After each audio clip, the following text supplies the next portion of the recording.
আমার আজকের রেসিপি দেশি মুরগির আলু দিয়ে ঝোল।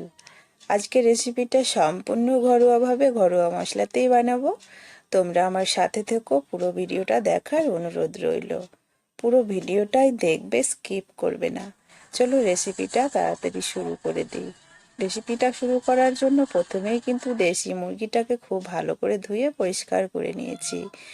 একটা পাত্রে দেখতেই পাচ্ছ এখানে দেশি মুরগির মাংস আছে। তো মাংসটাকে খুব ভালো করে ধুয়ে জল ঝরিয়ে নিতে হবে। এবার ম্যারিনেট করে নেব। তার জন্য এখানে কিছু মশলা অ্যাড করছি। প্রথমে দিয়ে দিলাম আমি 2 চামচ আদা রসুন পেস্ট, আর দিয়ে দিচ্ছি 2 চামচ জিরে বাটা। সম্পূর্ণ কিন্তু বাটা মশলাতেই হবে আজকের রান্নাটা। এখন দিচ্ছি হলুদ গুঁড়ো, আর দিয়ে দিতে হবে টেস্টের জন্য লবণ। আর লঙ্কাটা আমি কিন্তু বাটা ব্যবহার করছি না, লঙ্কাটা এখানে গুঁড়ো দিচ্ছি। ঝালটা অবশ্যই নিজেদের মতো করে দেবে, কে কতটা ঝাল পছন্দ করো। তো অবশ্যই দেশি মুরগির মাংস ঝাল ঝাল ভালো লাগে। আর দিয়ে দিলাম 3 চামচ মতো সর্ষের তেল। ব্যাস, সব কিছুকে খুব ভালো করে হাতে আগে মাখিয়ে নেব। এইভাবে মাখিয়ে মুরগির মাংস রান্না করলে ভীষণ টেস্টি হয়। তোমরা যদি এভাবে কোনোদিন না বানিয়ে থাকো তো অবশ্যই বানিও। তো এটা কিন্তু 10 মিনিট রাখা থাকবে এভাবেই। 10 মিনিট পরে চলো রান্নাটা করে নিচ্ছি। গ্যাসের মধ্যে কড়াই বসিয়ে সর্ষের তেল দিয়ে দিলাম। রান্নাটা সর্ষের তেল দিয়েই হবে। তেলটা খুব ভালো মতো গরম করে নিয়ে তাতে দিয়ে দিলাম একটা শুকনো লঙ্কা, একটা তেজপাতা আর গোটা গরম মশলা ফোড়নে। এবার ফোড়ন তিনটিকে খুব সুন্দর করে ফ্রাই করে নিতে হবে। ফোড়ন থেকে খুব সুন্দর গন্ধ বেরোতে শুরু করবে। তারপর দিয়ে দেবো কুচনো পেঁয়াজ। পেঁয়াজটাকে দিয়ে পেঁয়াজটাকে ব্রাউন কালার করে ভেজে নিতে হবে। একদমই লাল করে ভেজে নেব কিন্তু। দেশি মুরগির মাংসের পেঁয়াজ যত ভালো করে ভাজবে ততই কিন্তু স্বাদ হয়। তো পেঁয়াজটা ভাজা হয়ে গেছে, তোমরা দেখেই বুঝতে পারছো। এবার ম্যারিনেট করা চিকেন আমি দিয়ে দিচ্ছি। চিকেনটাকে দিয়ে আঁচটাকে কিন্তু একটু বাড়িয়ে দিয়ে 1 মিনিট মতো নাড়াচাড়া করে নিচ্ছি। 1 মিনিট কষিয়ে নেওয়ার পরে দেখো অনেকটাই জল বেরিয়েছে চিকেন থেকে। এখন কিন্তু চিকেনের মধ্যে আমি দেবো একটা টমেটো কেটে রেখেছি। চিকেনের মধ্যে টমেটো দিলে কিন্তু বেশ স্বাদ হয় আর কালারটাও ভালো হয়। তো কতটা জল বেরিয়েছে দেখো, আরও কিন্তু জল বেরোবে আস্তে আস্তে। সম্পূর্ণ জলটাকে কিন্তু আমাদের শুকিয়ে নিতে হবে কষে কষে। তো টমেটোটা দিয়ে দিয়েছি, টমেটোটা দিয়ে খুব ভালো করে নাড়াচাড়া করে নিলাম। এবার ঢাকা দিয়ে আঁচটাকে মিডিয়ামে রেখে আরও 2 মিনিটের জন্য এভাবে রেখে দিলাম। 2 মিনিট পরে ঢাকাটা আমি খুলে নিচ্ছি। আবারও কিন্তু নাড়াচাড়া করে নিতে হবে। এইভাবে ঢাকা চাপা দিয়ে রান্নাটা করতে হবে। ঢাকাটা খুলে আবারও কিন্তু নাড়াচাড়া করে নিচ্ছি আমি। তো আঁচটাকে এই সময় একটু বাড়িয়ে দেবে। আগেই বললাম আঁচটাকে কমা বাড়া করে রান্নাটা করতে হবে, তাহলে রান্নাটা স্বাদ আর কালার সবই কিন্তু আসবে। তো এই সময় কিন্তু আমি একটু যে ম্যারিনেট করা পাত্রটাকে ধুয়ে অল্প করে জল দিয়ে দিচ্ছি, তাহলে চিকেনটা ধরে যাবে না।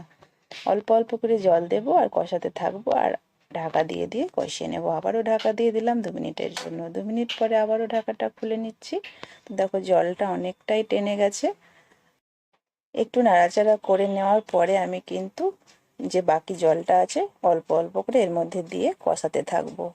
একদম সুন্দর করে কষিয়ে নেব। যতক্ষণ না তেল আর মশলা আলাদা হচ্ছে ততক্ষণ কষাতেই থাকবো।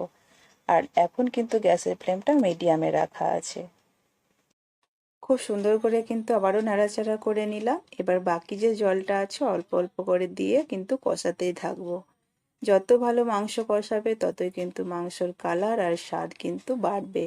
তো অবশ্যই খেয়াল রেখে মাংসটাকে খুব সুন্দর করে কষিয়ে নেবে।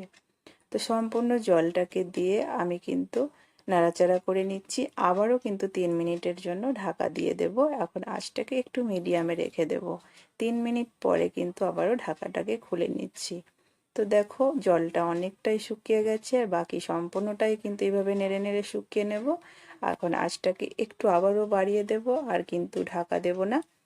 এভাবেই রান্নাটা করে নিতে হবে। তো খুব সুন্দর করে কিন্তু আমাদের চিকেনটা কষানো হয়ে গেছে, তোমরা দেখে বুঝতেই পারছো। এখন আমি এর মধ্যে আলু অ্যাড করব। আমি আলুটা আগে থেকে ভেজে রাখিনি, আমি এখানে কাঁচা আলু ব্যবহার করব। যেহেতু চিকেনটা আজকে আলু দিয়ে বানাবো, তোমরা চাইলে ভেজে নিতে পারো। তো খুব সুন্দর করে কিন্তু কষানো হয়ে গেছে, তেল মশলা সম্পূর্ণ আলাদা হয়ে গেছে। এই অবস্থায় দিয়ে দিলাম কাঁচা আলু। আলুটাকে দিয়ে আবারও আমি 1 মিনিটের জন্য নাড়াচাড়া করে নিচ্ছি। আলুর মধ্যে খুব সুন্দরভাবে মশলা লবণ ঢুকে যাবে। তো 1 মিনিট আলুটাকে কষানো হয়ে গেছে মাংসের সাথে। এবার কিন্তু সেদ্ধর জন্যে জল দিয়ে দিতে পারো তোমরা এখন যদি কড়াইয়ে রান্না করো। আমি কিন্তু কুকারের মধ্যে নিয়ে নেব, আমি কুকারে সেদ্ধ করে নেব, তাই এখানে এখন জলটা দিচ্ছি না। কুকার বসিয়ে দিয়েছি, কুকারের মধ্যে সম্পূর্ণ মাংসটা নিয়ে নিচ্ছি। তো সম্পূর্ণ মাংসটা কুকারের মধ্যে নেওয়ার পরে কড়াইটা ধুয়ে কড়াইয়ে যে মশলাগুলো লেগে আছে জলটা আমি দিয়ে দেবো, তাহলে মশলাটা কিন্তু নষ্ট হবে না। জলটা কতটা পরিমাণ নিলাম তোমাদেরকে আমি দেখিয়ে দিচ্ছি। ঠিক এতটা পরিমাণই জলটা তোমরা নেবে। কুকারের মধ্যে কিন্তু খুব একটা বেশি জল দেবে না, খুব বেশি জল দিলে কিন্তু জলটা বেরিয়ে যাবে। তো ঢাকা দিয়ে আমি 3টে মতো সিটি দিয়ে নেব, তাহলে কিন্তু রান্নাটা একদম রেডি হয়ে যাবে। 3টে সিটি দেওয়ার পরে কুকারের মুখটাকে ঠান্ডা করে নিয়ে খুলে নিলাম। তোমাদেরকে দেখিয়ে দিচ্ছি মাংসটা কত সুন্দর কালার হয়েছে, খেতে দুর্দান্ত স্বাদ হয়েছে। এভাবেই বাড়িতে বানিও।